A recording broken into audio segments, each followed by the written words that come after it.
Hi, I'm Diane and I'm the Chief Leadership Officer at Blueprint Leadership. Today, I want to talk about trust.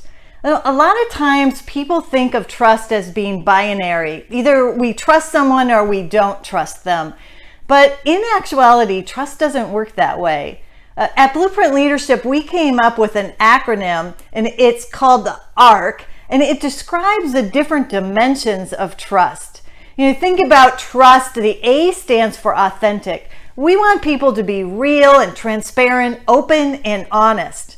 The R stands for reliability. So we want people to do what they say they're going to do, to follow through and be accountable. And then the C stands for competence. We want people to have the skills and the abilities and the strengths that they need in order for them to be effective. And so you see that trust is something that can fall short or be challenged on any one of those dimensions. But I find that it's usually not all of the dimensions at one time. The other thing to remember is that each one of us has triggers around what is most important to us about trust. For example, I think of people in terms of authenticity. People are people. We all have flaws. And so I don't expect people to be perfect when it comes to authenticity. In competence, I'm a trainer. I'm a coach. I believe that people can grow and that, all of us are on a journey to learn every single day. And so the trigger for me is reliability. I have to recognize that when someone doesn't follow through on what they said they would do, I have to give more grace because I know that that's a trigger for me. And so what we believe at Blueprint Leadership is that it is the responsibility of the leader to create an environment where people feel safe and where trust is fundamental. And the way that a leader can do that most effectively is to look for the strengths of people. Look for areas that they're strong. And even sometimes when they don't yet believe in themselves, to be able to call out what we see in them as leaders and how the giftings that we see that are implanted within them.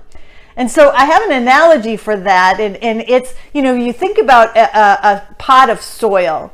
And the more that a leader can pour water of, life, things that are good about the person into the soil, when it comes time for us to talk about anything, but in this particular case, a breach of trust, then we can go in and we can easily pull out that weed because there's moist soil around it.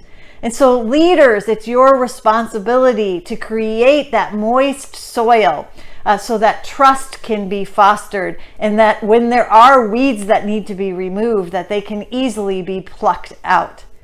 Now, in order to help you to discern where trust is maybe being challenged right now, we have a tool, and that tool is called the Scale of Trust. You can get it in our link. And I'll ask you to do two things.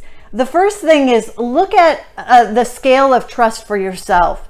Where are you strong? And where are the areas where you yourself may need to be developed in order to create a trusting environment? And then the second thing is look at the scale of trust for a relationship that you're in. Where is that other person challenging the trust within your relationship? And we all know that in order for a relationship to flourish, it needs to have trust. But in a work environment, we need to have relationships be strong in order for us to be able to make good decisions and solve problems so that we can serve our clients. And so the foundation of everything is trust. Again, go get our tool, discern where trust is maybe being challenged, then create a safe environment, talk about that area of challenge, trust challenge, within your relationship with that person, and then create a plan together so that you can overcome and maybe build on that trust, even make the bond of trust stronger as a result of that overt conversation you're going to have, right? Thanks so much.